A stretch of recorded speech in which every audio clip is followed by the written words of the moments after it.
the presentation just now.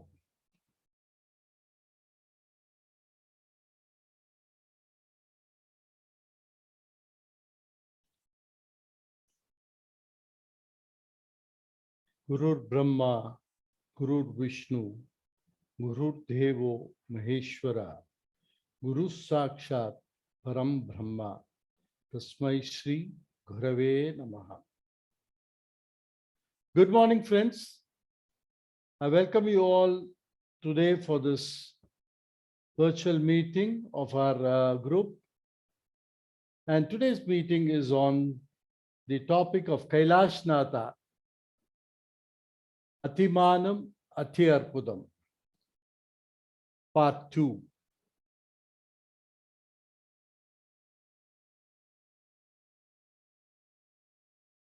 Friends, last meeting, we had the introduction part of this Kailasanaatha temple, where we saw the information about the temple, who built this temple, how this temple was built, and what sort of materials that they had used to build this temple, how beautifully the sculptures were made there with interpretations of Bharata's Natya Shastra, and all the aspects regarding this wonderful temple was seen there in this.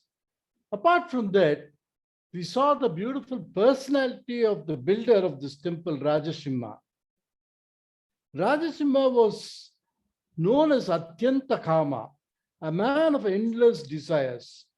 Endless desires, virtually, it's meant for Atyanta Kama, was meant for Rajasimha. He had love and passion for every small detail, everything. He was a lover of art. He was a lover of music. He was a lover of dance. He was a very devoted person who was in the Marga of Saiva Siddhanta. And he built this temple very passionately. He and his family members are totally joined to build this temple.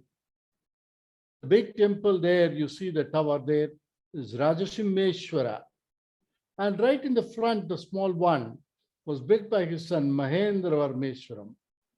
And the row of temples that you see in the front were built by the queens. So entirely this contribution of this wonderful temple complex was by the family of Rajasimha Pallava. He says this temple, he praises this temple in many ways. He calls this temple as Harasya Haraha Sarupam. And he says, this is Kailasa, which he brought it. May I request you to kindly mute, please?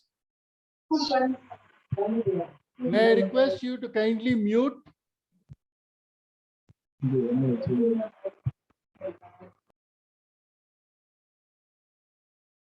I am kindly requesting you all to mute, please. Rajasimha calls this temple that he had taken away the Kailasa. Kailasa Leelam Apaharati Grihe. So he has brought the Kailasa into this place of this wonderful temple of Rajasimheshwara at Kanchipuram. Then we also saw the greatness of this temple, how beautiful this temple was there, how aesthetically this temple was done, totally built out of sandstone. And over and above that sandstone sculpture, he had lime plastered it and colored it wonderfully. And that was a beautiful, remarkable temple of that time. 40 years later than this temple was built, Vikramaditya of Chalukya came to pulverize the city of Kanchipuram and destroy this temple. But seeing the beauty, he gave donations to this temple. So this was a temple that inspired not only the great kings of this particular region of Pallavas, but also the outsiders who came here with a very, very focused intention to destroy Kanchipuram, were totally absorbed by the beauty of this temple, and he donated it. The great King Rajaraja, who built a beautiful temple at Tanjavur, had his inspirations to build that temple in the similar lines only after seeing this Kailasanaatha temple. He calls it as Kanchipuram Periyakattari. And so on, the greatness of this temple, all these aspects we saw it. But today, we are going to see about the sculptural beauty and the paintings that are there in this temple. And the important thing before going into seeing into the sculptural beauty and everything, we have to know about the Vastu Mandala and how that application is being done in this temple very, very remarkably. So this is a protected monument under Archaeological Survey of India. This temple was totally located some, say about 50, 60 years back. It was totally inside the fields, agricultural fields. Today, that's become a slightly an occupied area, but still it's slightly further away from the Kanchipuram city, about half a kilometer from the main junction of the city. And you have got human settlements all over this temple, and which has been occupied. The government of India and the Archaeological Survey has taken possession of this particular area of this temple. As you enter to this temple, the first thing that you see is the beautiful Nandi that you see here. This is a beautiful, huge Nandi made of sandstone, just sitting in front on a beautiful pedestal. And the Nandi probably had a mantabam above it, which is totally missing now. And only you can see the four pillars, the lion pillars alone there on the four corners of this Nandi Mandapam. So this is located quite far away from the main entrance of the temple. And that shows that how big this temple should have been in its prime days. The Nandi, which you see here, is almost about 100 to 150 meters away from the particular big entrance of the temple. So this temple was a huge complex with Pushkarini, everything inside that. Today, this is almost the settlements are very close to this temple. And you can see the beautiful temple from the place where the Nandi is there. And it looks so beautiful. And all the four pillars are alone seen here. Probably they are, I don't know whether they are the original pillars or some pillars brought and kept here. This Nandi is left in open. And the Nandi is a beautiful Nandi, which is well plastered and very beautifully colored once upon a time. The lime plasters that have been done during the 16th, 17th century or during the British time, I don't know, is what is remaining there. And there's a huge colossal Nandi there. Now, as you come to the temple, the first thing that you see is the main entrance of this temple. The entrance of this temple is very small. You don't have a tall Rajagopuram or anything. This is the main entrance of the temple. You find all the subsidiary temples around that side. All these temples, subsidiary temples that you see here on either side, were built by the queens of Rajashimha, and these queens have built this beautiful temple, and all these temples do have a Shiva Linga installed in them. And all these temples are remarkably a beautiful temple consisting of all the angas as mentioned in the Silpa Shastra, which is there. You have a beautiful base, the Adrishtanam, then you have the Prastaram, then you have the Grivam, then the Shikaram, and the Stupi there. So everything is composite. 6 angas of the temple is there. And you have a small projection with 2 pillars, which is the Maha Mandapam of the temple. All these temples do have a Shiva Linga installed in them. And the Shiva Linga is 8-face fluted Linga, which is very typical of the Pallava. And you have the Somaskanda images also behind the Shiva Linga there. This is the beautiful view of the temple. There you can see the beautiful lion pillars, which constitutes the Maha Mandapa. A very small Maha Mandapa. Right in front of the Maha Mandapa is the Garbhagriha, and behind the Garbhagriha of Shiva, you have the beautiful image of Somaskanda Murti like this. And all these lingas, I told you, it is not a cylindrical linga. but it's a fluted linga. It has 8 faces. So 8-faced lingas are all there. Very, very beautiful temples. And all these temples were built by the queens of Rajasimha. And the best among the queen of Rajasimha was one person called Rangapataka.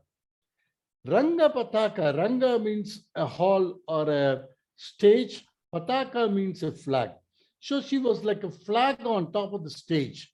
So she was such a great uh, personality who influenced Rajasimha very well. She writes in her inscription, this Rajasimha may be a great king, but always he's under my influence.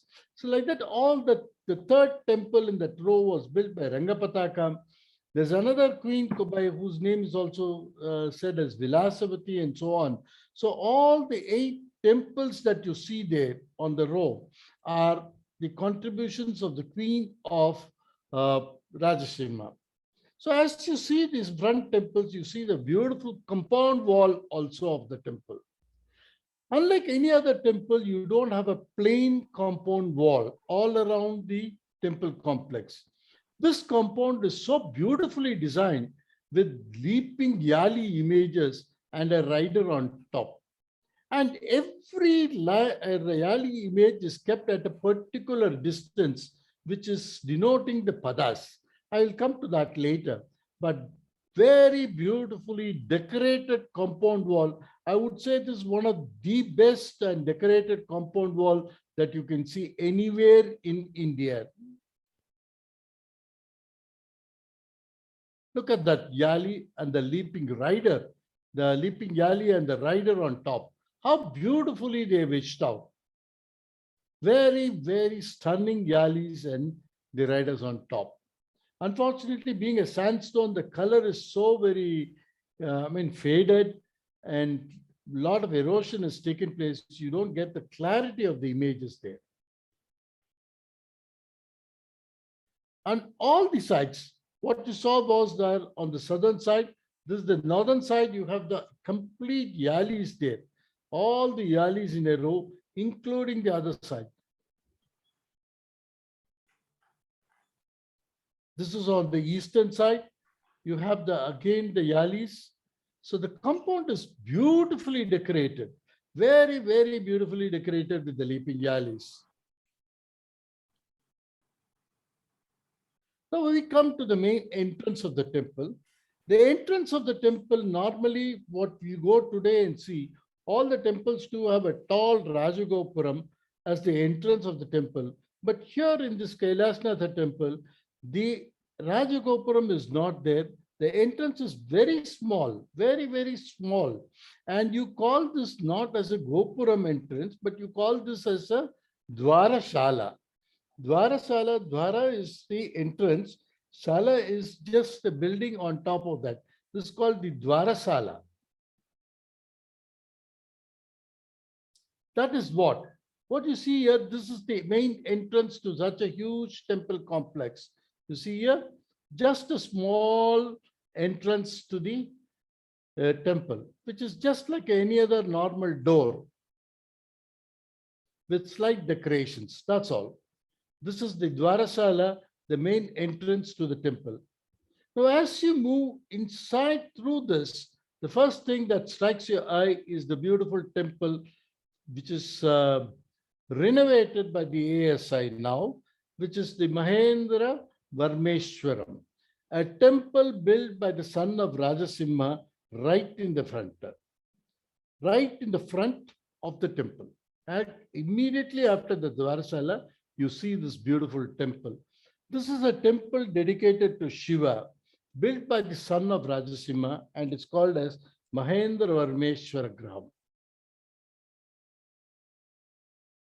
Look at the beautiful Dwarapalakas.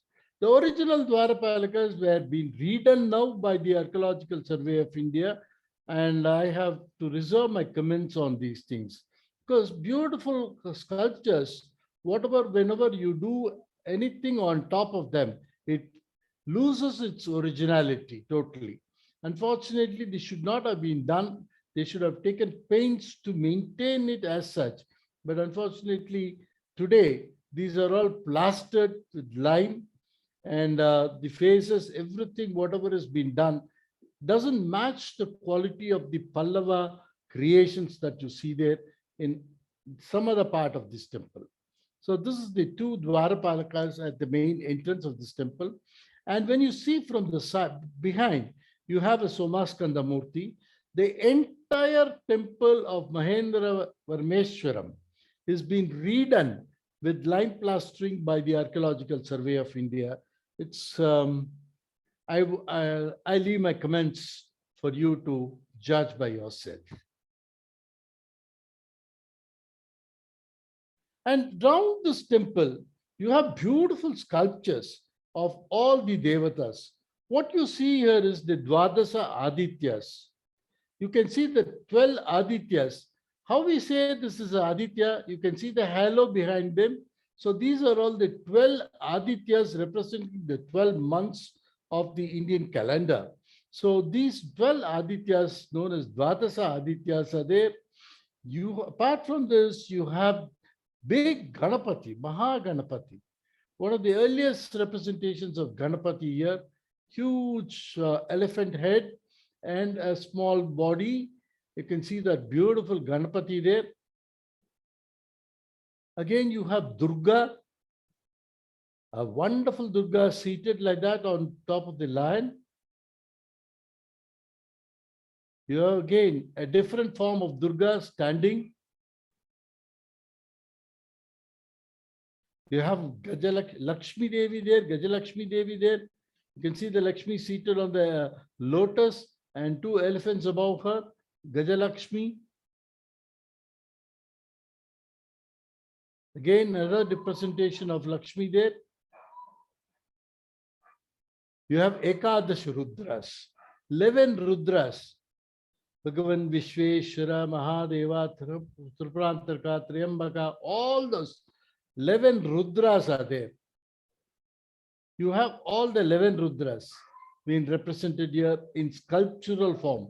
No other temple in this country has this representation of the 11 Rudras and the Dwadasa Adityas, which is a very, very unique feature only seen in this temple of Kailasanaatha. Now, as you cross the temple and come and see, you see the main Vimanam of the Kailasanaatha temple. On the sides, you have rows of temples. 56 such temples are seen all around this beautiful Kailasanaatha temple. All these temples are miniature temples with the front hall with the two Yali images as pillars. Amazing work of art. 56 temples all around. And right, you have in front of that, you have the Prastara Mantapa. So this is what you see on the southern side, a row of 23 temples. Again, on the northern side, you have another row of 23 temples. And the rest of the temples are shared in the east and the west side of it. This is the northern side, a row of temples on the northern side. This is the main Vimana. And you have the Upalayas and the Prastara right in front of that. What a beautiful prasada, what you call this Mantapa, Maha Mantapa, which is slightly away from the main temple, built in the original form. Now this is the beautiful image of the Vimana and the Upalayas. There are 9 Upalayas, and these are individual temples that surround the main sanctum of the temple. Every such temple is amazing work of art. Now, how do they build this temple? For that, you have the Vastu, which has been incorporated into the building of these temples. This is called as Vastupada Vinyasa. According to Vastupada Vinyasa, there are 2 types of temples that can be built. One is known as Mandukapada, the other one is known as Paramasahipatha. Mandukapada, what they do is, the area in which they want to build the temple is marked, a square is taken. Then it's divided into 8. on either sides. So that is called 8 squares, 8 and 8, 64 squares, which form the Mandukapada. When you go to Paramasahipatha, it is 9. So 9 by 9 squares. Totally, it constitutes the Paramasahipatha. What is this Paramasahipatha? When you extend these two Paramasahipathas together, it becomes a rectangle. And that's how this temple is constructed in the Paramasahipatha with two such things extended together. Now, what are these squares representing? Every such square, there is no temple or anything done there, but on the ground itself, they invoke the Pada Devatas. The Pada Devatas are invoked and brought inside that particular area, and then only they start constructing this temple. And that grid in which they are doing is known as the Paramasahipatha. Now see this. This is the temple outline of the sketch of the temple.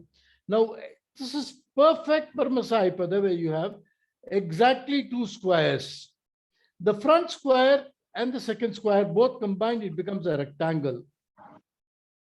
And this, I said, it's all divided as Pada Devatas. Now the Pada Devatas are imaginary lines, I said. But to give a representation how the Padas are made, the yalis are kept in the outside compound wall.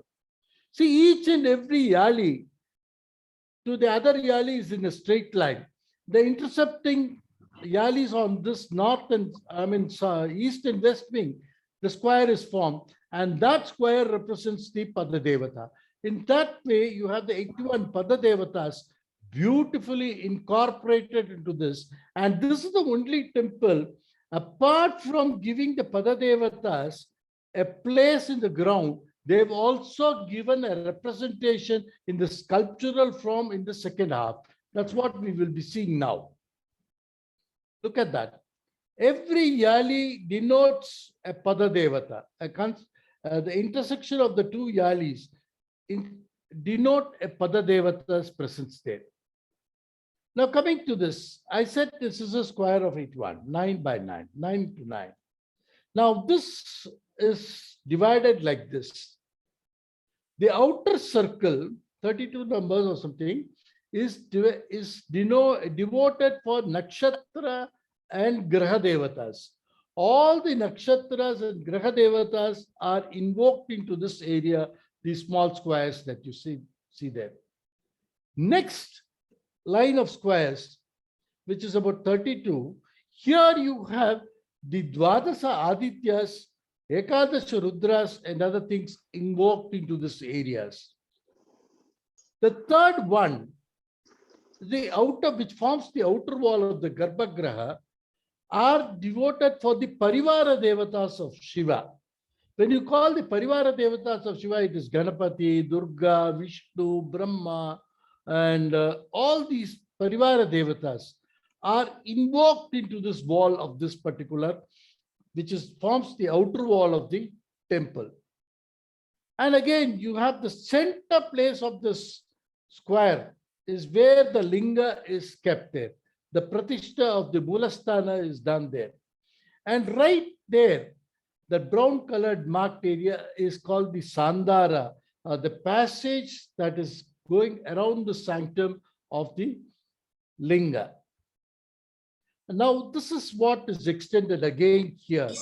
And here, apart from this, all the Parivara Devatas are given sculptural representations. May I request you to kindly... I want everybody to mute, please.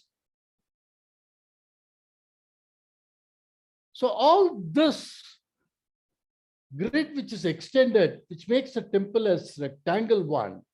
So here all the Pada Devatas, Parivara Devatas, and every other Devatas are invoked in the sculptural form and placed inside the temples there. It's amazing work of art which is following the greatest temple, tradition of temple construction in this country. Now, just you see this. This is again the line drawing of that. Where you have the red mark is the Sanctum, and you have the yellow mark with all the Parivara shrines around that. I mean, the shrines around that, Parivara shrines there. All the Ashtadik Balakas are invoked and brought into the sculptural form. You have on the east, you have the Indra. Again, in this corner, you have Agni.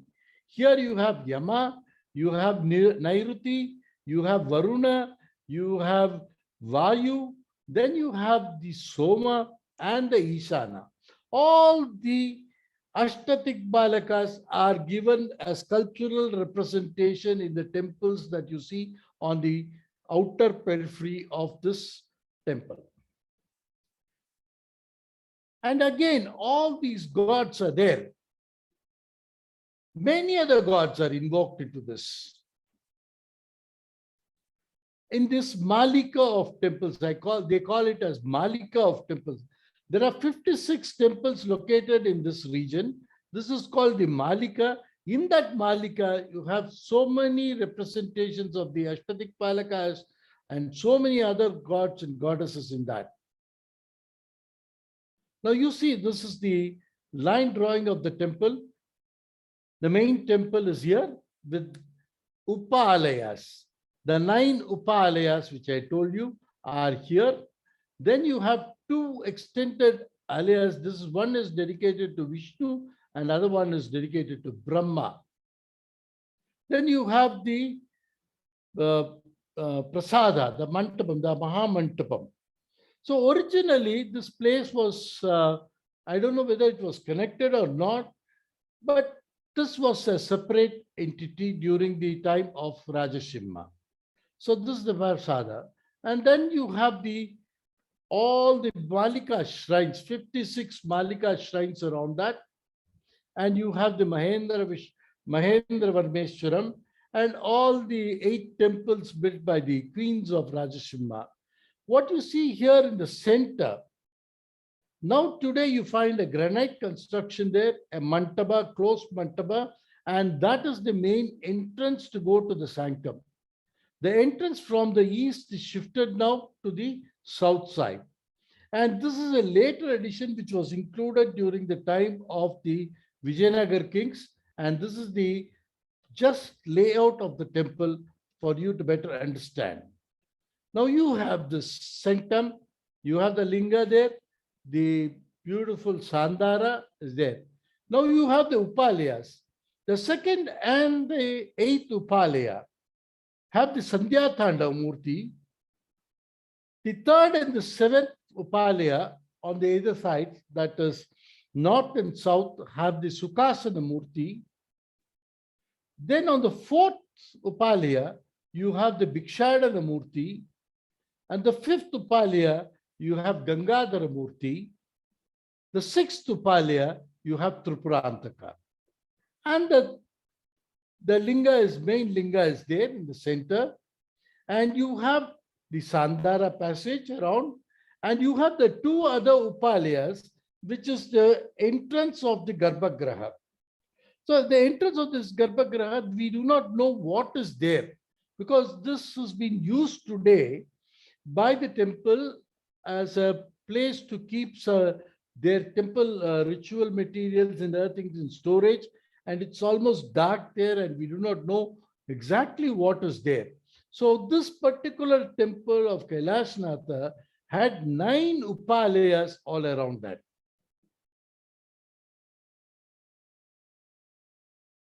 Now you see the Upalaya. Look at that beautiful Gangadhara Murti. The Upalaya itself is a beautiful structure. You find the Yali leaping, Yali, and look at the doorway, how beautifully they have been decorated, so much of sculptures. And this opening is almost about 8 feet. And inside the wall, you have the beautiful image of Gangadhara. What a beautiful representation. And mind you, my dear friends, I would like to make it one point very clear here is that unlike the other temples which we have seen here, where the sculptor does the sculpture outside, brings it and fix it up there. But here in this temple, The walls were constructed, thick walls were constructed, and after completion of everything, the sculpture was done on that in situ. The work is something phenomenal. This is the first ever such temple that you could see here, where after construction of the temple, the sculptures were carved out of that. If you see the Yali image, the Yali must have been a block. After completion of the entire structure, the Yali was carved out. Similarly, all these sculptures were carved out, plastered, and painted. Look at that Gangadhara. How Shiva is taking the Ganga in his one hair, one strand of hair. And look at that Parvati watching it. Another one, you have the Bhikshadana. Look at that Bhikshadana. Such a huge, colossal figure of Bhikshadana. Almost 9 feet. In those days, when this temple was built, these were the tallest sculptures that you could ever see. Look at that. Beautiful Bhikshadana Murti. Sukhasana Murti. Look at the pillar, the Yali, the Dwarapala, and the Sukhasana inside. Again, another Sukhasana Murti. Look at that Sukhasana Murti with Brahma and Vishnu on either side. You can see the Brahma image and the Vishnu image also there. This is the Tripurantaka, Shiva riding the chariot. You can see the horses pulling it, the 2 horses here pulling the chariot. The other horses are also on the other side. So this is Tripurantaka Murti. Like this, all the Upalayas had beautiful sculptural image. Now we come to the main prasada of the temple, the Mahamantapam of the temple.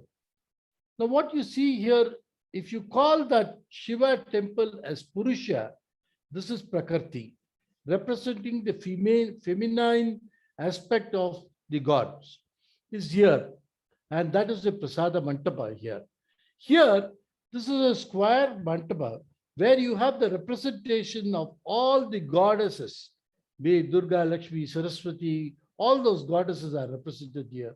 This is a very beautiful Mantapa right in the front.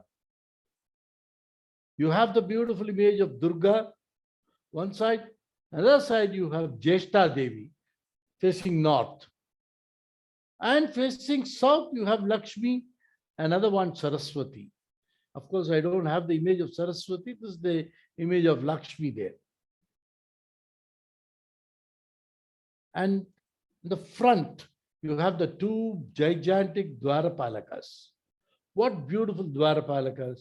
And the 2 pillars, the very, very important pillars with a lot of inscriptions which we had already seen are there in the Prasada Mantapa. What a beautiful Mantapa that they had created there. And look at the Dwarapalakas, gigantic Dwarapalakas. And the beautiful inscriptions that you see there. Now, between this Prasada Mantapam and the main sanctum, there is a small construction which has come up, which I told you was later introduction during the time of the Nag period. And these are the 56 Malika temples. Now we see on the southern side, all the Malika temples represent Shiva as Samhara Murti. And on this northern side, all the temples represent Shiva as Anugraha Murtis. Right behind you have Shiva in the representation of Somaskanda Murti, and all the other Devatas are there in the front there, also accommodated in these temples. Now look at this. Each and everything is a temple. On the face of the wall, you have a beautiful representation, sculptural representation of Shiva with a small Mantapa enclosure. And totally this is like a temple. And behind this, you have the Somaskanda image. And there is this place for one person to go sit there and happily meditate. Even in a hot day, it is quite cool and nice there to be pleasant there. And these mantabas, these small temples have beautiful shikara, very elaborately done, very beautifully representing each and every structure as a dedicated small temple with all the shadangas included in that. In between that, on the compound, they've added beauty by placing a beautiful elephant, Nandi, lion, and so on. Look at the beautiful elephant, very happily lying there. It gives a natural look to this particular elephant and adds a beauty to this temple complex as such. Look at the row of temples, how it has been arranged. Like this, a row of 23 temples on one side, another 23 temples on the other side. Unimaginable, unimaginable beauty.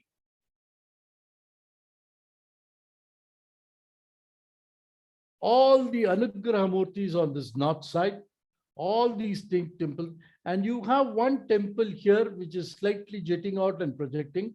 This is the temple that is dedicated to Vishnu, and similarly, other side, you have one dedicated to Brahma. All the Anugraha Murtis, and inside this temple, you have the Somaskanda images. Every temple behind the wall, you have a beautiful representation of Somaskanda. You have Somaskanda, you have Parvati.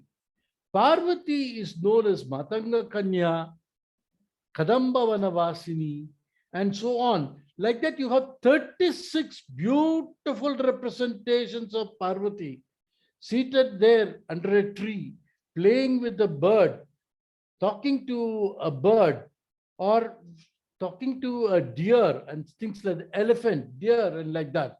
So she is called the Matanga Kanya, Kadamba Vanavasini, all the beautiful names that has been chanted in the Lalita Sahasranama. She's given a beautiful representation here. The Somaskanda Murti is there, and one side you have the Pada Devatas. The Pada Devatas are also represented along with their concerts.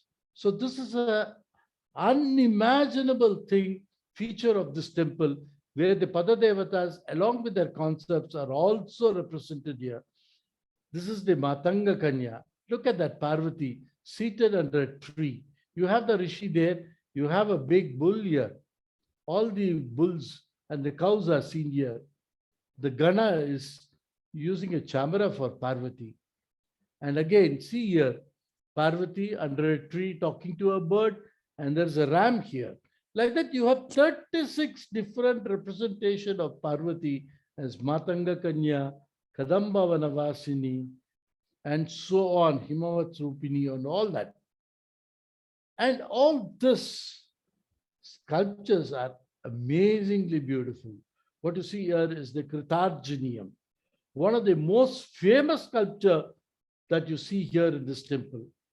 Bharavi, the great poet from North India, came here and saw this beautiful Kanchipuram, and he had said, Pushpeshu Jati, Purusheshu Vishnu, Nareshu Ramba, Nagareshu Kanchi. Not only that, he also wrote a beautiful Sanskrit treatise called the Kratharjuniyam. And that was one which was very popular in those days. And that is beautifully given as the sculptural representation here. We saw about the sculpture even in the last meeting. Look at the beauty of the sculpture.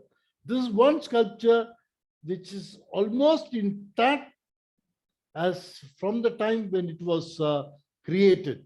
I would say this is one of the rarest piece of sculpture that you can see in this temple, which is intact for the 1400 years now. This is Narasimha slaying Hiranyakashipu. Look at that Narasimha, how forcefully he comes and attacks that Hiranyakashipu. Not only that, if you see the close-up, with one hand he is caught hold of Hiranyakashipu, and another hand, one of his another demon comes to attack Narasimha from behind. That man's throat, Narasimha also holds on. What a beautiful sculptural representation. Amazing presentation of the sculpture. Look at that. That's Trivikrama. Mahavishnu as Trivikrama with one leg gone up. This is the Mahabali Chakravarti and the Vamana Avatara there. Mahavishnu is senior, holding the Shankha and the Prayoga Chakra. Shiva slaying the head of Brahma, Brahmachirat Cheda Murti, Ragena Samhara Murti. Look at that. If you see this sculpture, you cannot make out anything. What do you make out of this sculpture? It's very difficult to understand these sculptures there. Unless you know the Puranas very well, you can never interpret the sculptures very clearly in this. This is the Kurma Avatara. Kurma Avatara, when the Milky Ocean was churned with the Manthara mountain and Vasuki as the thread to churn the Milky Ocean, what happened? It started slipping. The Vasuki started spitting out its venom. So it started slipping. Mahavishnu went down below as Kurma to lift the mountain and keep it straight. So this is what is represented here. Look at that. Mahavishnu holding the Manthara mountain and then taking the Kurma Avatara going inside. The Brahma is seen here. All the gods are there.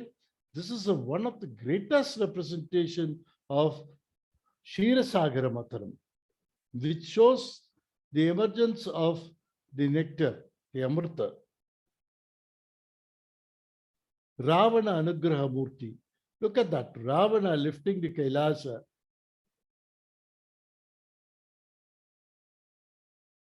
This is an amazing sculpture. When you see this, you find the three-faced man and another celestial figure here. You will not understand what it is, but that represents a beautiful story of Jalandhara.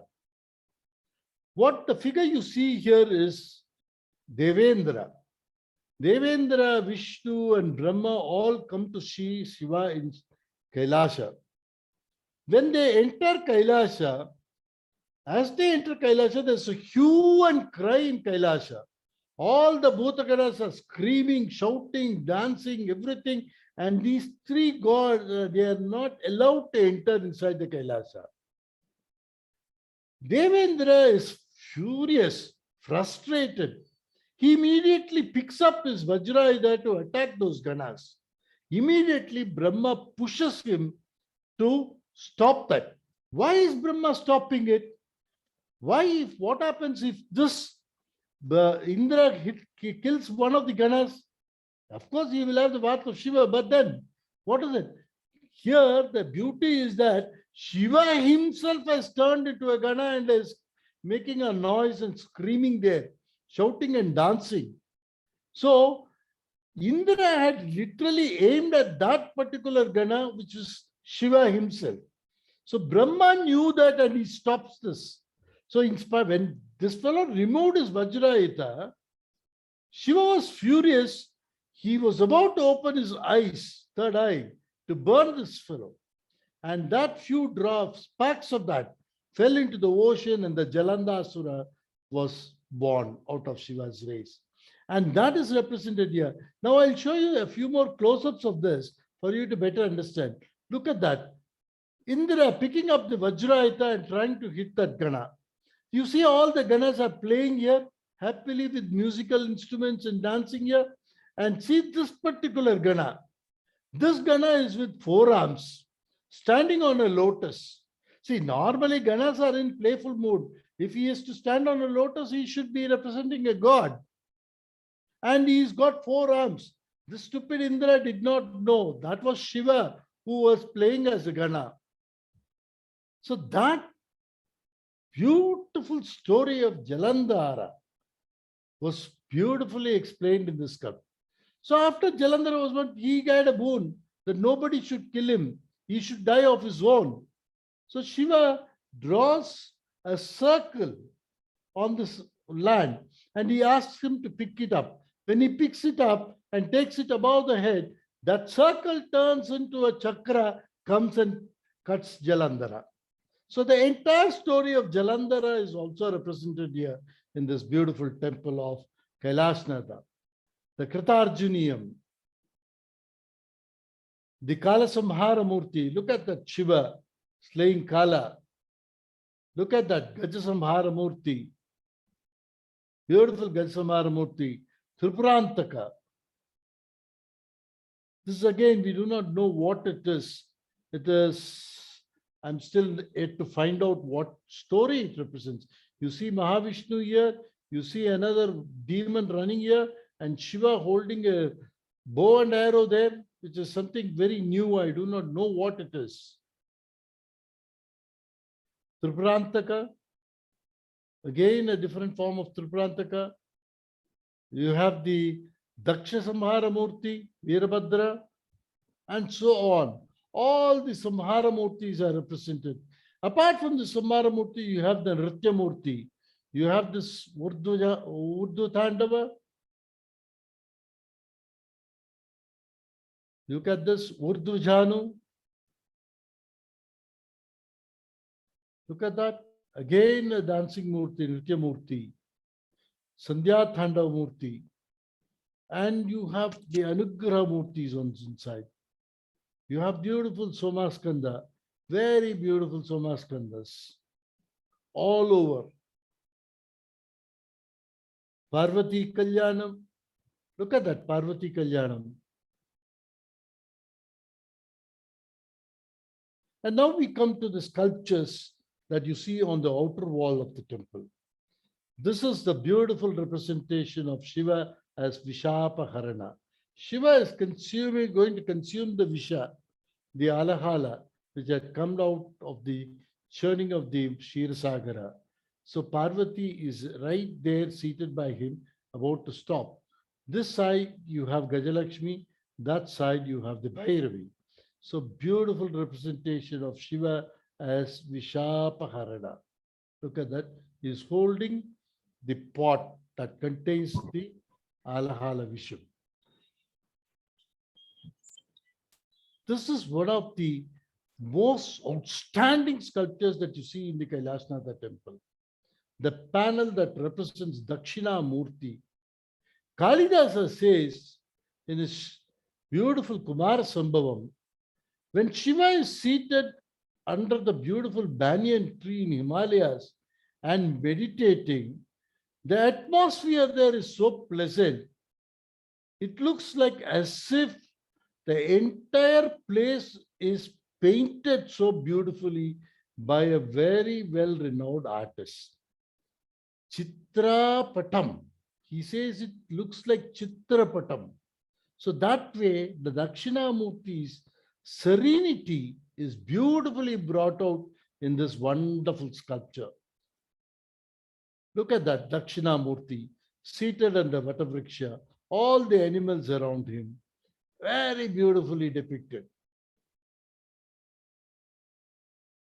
Look at the smile, subtle smile on Dakshinamurti's face. Look at the way the deers right below his leg are looking up at him, the Maunam Vyakyam. They are also trying to understand the meaning of the silence of Dakshinamurti. All the Ganas are there. The Rishis are there. Look at the Rishis. They are seated down below. Right above them, you have the wild animals. They are also quite calm. Listening to Dakshinamurti, the deer, the lion, the munis, everybody are there together. What a wonderful representation of this. That is the great foot of Kunchita Padam of Dakshinamurti, which the deer looks into it. Look at it, how beautifully it is represented. Right by the side, you have a snake. Now, this is the wonderful representation of Lingodbhava form of Shiva, where Shiva emerges as the Lingodbhava form. One side you have Mahavishnu, other side you have Brahma. Mahavishnu goes down below to see the foot of Shiva as Varaha, and Brahma goes up flying there as a swan to see the head of Shiva. Shiva stands tall without giving any darshan to both of them, as be it the head or be it the foot. Shiva stands there as a shaft of fire, and that is the Lingakaram. Look at that. Wonderful close-up of that. When Brahma is going up to see the Shiva's head there, you find he sees the Chandra and the Surya, which shows he has gone that far, or in par with Chandra and Surya to see the head, but still he has not seen. The Mahavishnu goes down below as the Varaha to see, but he also fails it. That's beautifully represented as Lingodbhava Murti here. Look at that. Brahma here, Chandra, Surya, Vishnu, and Brahma here again. This is again a Sukhasana Murti. Shiva seated happily, enjoying to something, the music or anything it may be. This is Sukhasana Murti. What a beautiful representation of Shiva's dance. Sandhya Nrityam of Shiva, which is very, very popular and very phenomenal. Very great sculpture. Amazing work. The beautiful Shiva's dance at the Sandhya Kalam is represented here. One side Parvati is seated and enjoying the dance of Shiva. The other side, the Ganas are playing music.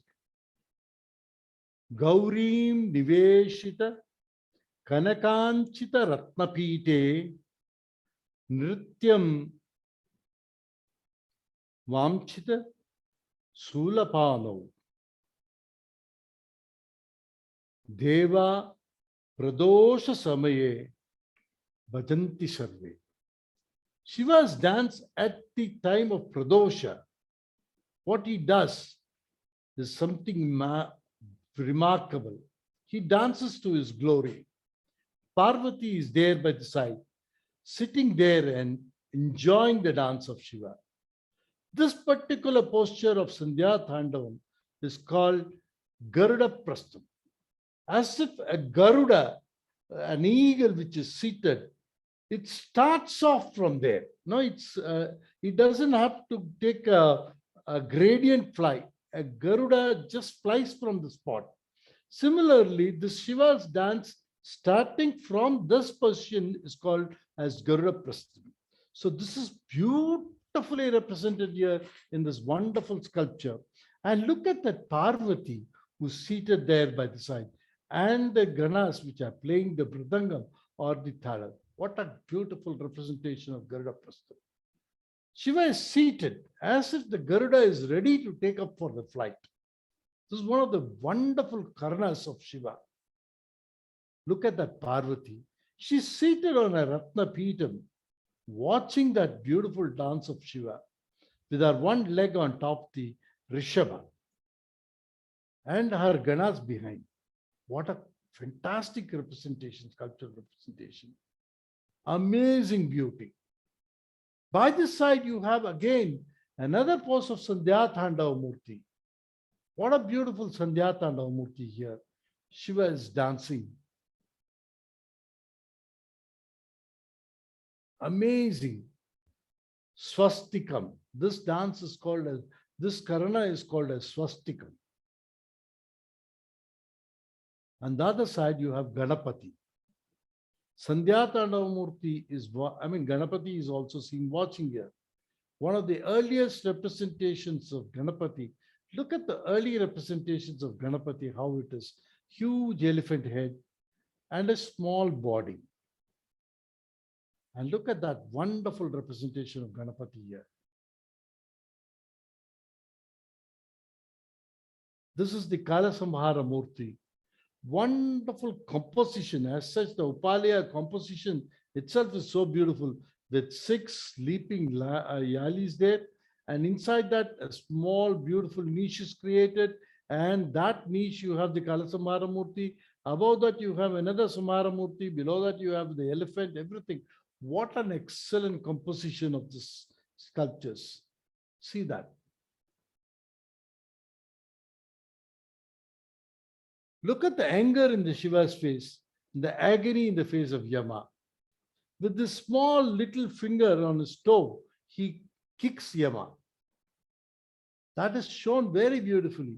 The anger in the face of Shiva and the agony in the face of Yama. And that is Tripurantaka.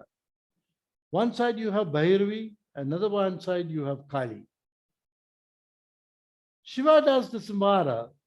Kali, Bhairavi, everybody accompany Shiva to go and do the Tripura Samhara.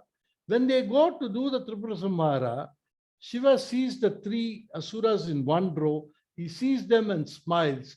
Immediately they are burnt. That has happened by just Shiva looking there. You can see the Shiva's eyes is focused on the Tripura asuras. They are completely finished. Brahma is clapping. Oh Shiva, you have completed this task. All the Ganas are dancing. All the Bhairavi, the Kali who have gone there are also seen there along with this Tripura Samhara Murti. What an excellent representation of Tripura Samhara. You can never see such a beautiful Tripura Samhara Murti anywhere in this world. Next comes the Jalandhara Murti. Shiva is seated very calmly.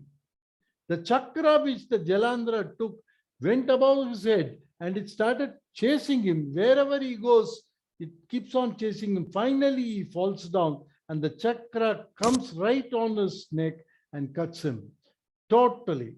That is the Jalandhara Murti. Look at the chakra. This chakra was later given to Mahavishnu, and that is the Sudarsana chakra of Mahavishnu. Look at the chakra.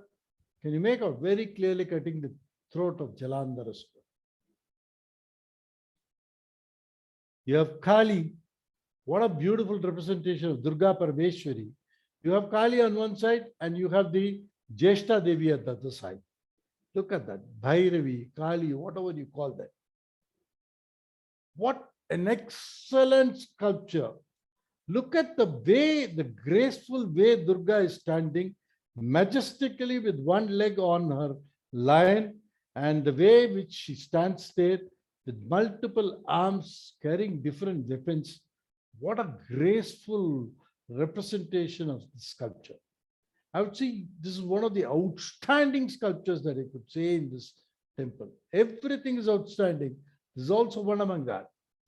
Amazingly beautiful sculpture of Durga Parameshwari. This is Bhairavi and this is the Jeshta Devi. Jeshta Devi is again the sister of Lakshmi. In Tamil, we call it as Mudevi. And today people think it's bad to worship her. In those days, in temple, she was also worshipped. She has two children. One is born with the face of a bull and things like that. There's a story going behind it. And Jeshta Devi worship was very common in all the temples and the villages in this country once upon a time. This is the Gangadhara. Look at that Gangadhara. Shiva taking this Ganga in his one strand of hair. Parvati watching on him. Look at the grace of Parvati, how she stands there. This is again a phenomenal representation of the Urdhva Tandava Murti. One side you have Vishnu, one side you have Brahma. Look at that Urdhva Tandava of Shiva. This Urdhva Tandava, Shiva dances. As Shiva dances, Nandi also dances along with him. He learned dance from Shiva. That's how Nandi teaches to Bharata. So Bharata wrote the beautiful treatise of Bharatanatyam Shastra. So Nandi are also dancing along with Shiva. The Ganas are also dancing along with Shiva. Unfortunately, this is much eroded. The lower portion of the sculpture is totally eroded, but still it's a fine specimen of the wonderful sculptures of the Kailasanaatha. This is again Umasahita Murti, which is probably redone by the ASI. It has lost its charm. The plastering was done and they have done something to see that the originality of the sculpture is totally lost. And so is this Gajasamhara Murti also. The plastering is done. these people who do it, they don't understand anything. It's a Gajasamhara Murti. Actually, there should be a representation of the elephant face here, and he's tearing the skin. These are idiots who have done that without knowing that it's a Gajasamhara Murti. They have shown as if Shiva is climbing up some ladder. That is the idiocy of the people who are engaged in this profession. And they call themselves as Archaeological Survey of India. And they have got no business to do this restoration like this. They cannot do something on top of it. Look at the beauty of this entire sculpture. Is totally gone. The facial features of Dwarapala is what we saw there. And look at these rounded faces. Look at the face of, with no expression, nothing. I'm sorry to say that this is what we do it. Not only here, we said it's Arasya Harahasa Rupam. Wherever you see these Ganas are in beauty. They're all seen in dancing, enjoying every moment of this wonderful Kailasa atmosphere. The Ganas are smiling, playing drums, playing different instruments of musical instruments, so on and so forth. Everywhere you find this. And this temple is known for its paintings. Today, we see the fragments of paintings alone scattered here and there on the sculptures. This is the fragmented paintings that you can see on the sculptures of Somaskanda Murti in some of the shrines. Look at that beautiful Somaskanda Murti seated, and the text, they are seated on a couch or a table or something like that, and that's got a tablecloth. Look at the design of the tablecloth there. Everything is so remarkably done. All these have gone once and for all. Only what remains is small fragments of it. And this is only thing where you can see something original to the Pallava era still in use. Shiva, Parvati are seated along with Skanda. You have Vishnu and Brahma on the other side behind. So that is the beautiful sculpture that you see here. Painting that you see here in this. Look at that Shiva's face. Look at the crown of Shiva. Amazingly beautiful crown. And that of the Parvati also. Look at that beautiful Vishnu.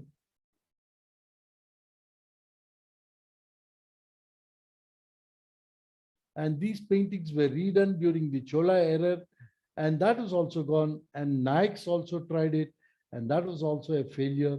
Some of the Gandharvas done by Nayak period. Sculptures were beautifully painted. You can see the fragment of that. How beautifully it should have been there. But even after 1,400 years, the yellow and the orange color is so bright. You can imagine how it should have been there when it was painted and totally glowing like that in that temple. It's just a sample of what remains.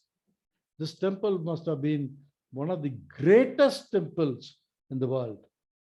The fragments of the painting prove that this should have been the greatest. Whichever way you see that Vimana, which is 5-story Vimana, whichever angle you see that, this temple is captivating beauty, unimaginable beauty. Hours and hours, you can keep on enjoying the beautiful sculptures of this temple. The placement of the sculptures, the placement of the yalis, amazing. It's amazing work of art. Today, you cannot expect anybody to even imagine such a work. It's a great treasure that has been left behind for us to preserve and keep it for eternity. What amazing sculptural work you can see in the temple. Kailasanaatha is a marvel in Indian temple architecture. Be it the passion of the great builder or the outstanding sculptural work of the great unknown master craftsmen and the painters who have done the excellent paintings in this temple, or the inscriptional value and the inscription values that showed in this temple, where the enemy himself was totally taken aback by this beauty of this temple. This is the greatness of this temple of Kailasanaatha. Thank you all for being with me for this presentation. Thank you very much. Any questions? I'm prepared to take.